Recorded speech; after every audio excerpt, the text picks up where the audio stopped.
मुंब्रा को हरा रंगना, ये नारा महाराष्ट्र की राजनीति में नई बहस छेड़ चुका है। नगर निकाय चुनावों के नतीजों के बीच एक नाम सबसे ज्यादा चर्चा में है।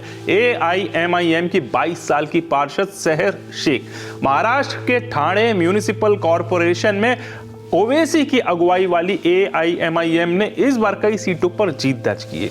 खास तौर पर मुंब्रा इलाके में AIMIM का दबदबा साफ नजर आया। इसी जीत के बाद सबसे युवा काउंसलर बनी 22 वर्षीय सेहर शेख का भाषण सोशल मीडिया पर तेजी से वायरल हो गया। इस भाषण में सेहर शेख ने अपने विरोधियों पर जमकर हमला बोला और अगले 5 सालों के लिए अपना सियासी विजन सामने रखा। लेकिन उनका एक नारा अब विवाद की वजह बन गया है, पेंट मुंब्रा ग्रीन।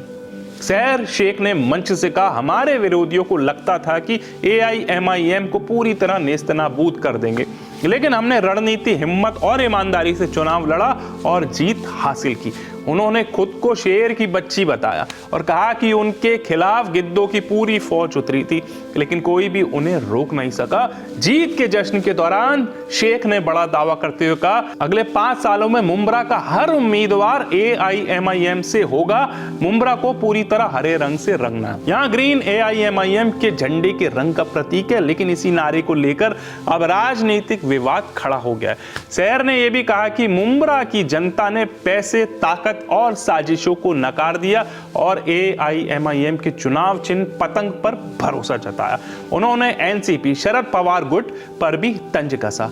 सेहर ने कहा, नोटा को मिले वोट NCP से ज्यादा है, जिससे उनकी हार भी शर्मनाक हो गई। उनका दावा है, मुंब्रा ने साबित कर दिया है कि जनता अब असली विकल्प चुन रही है। अगर नतीजों की बात करें, AIMIM ने ठाणे म्यूनिसिपल कॉर्पोरेशन 131 सीटों में से 5 सीटें जीत ली हैं। मुंब्रा में पार्टी का प्रदर्शन सबसे मजबूत रहा।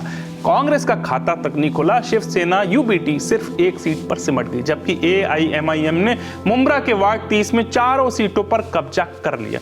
आज सवाल यही है, क्या सेहर शेख का मुंबई को हरा रंगने का नारा सिर्फ सियासी जोश है, या आने वाले दिनों में महाराष्ट्र की राजनीति में एक नई लकीर खींचने वाला बयान? जय हिंद।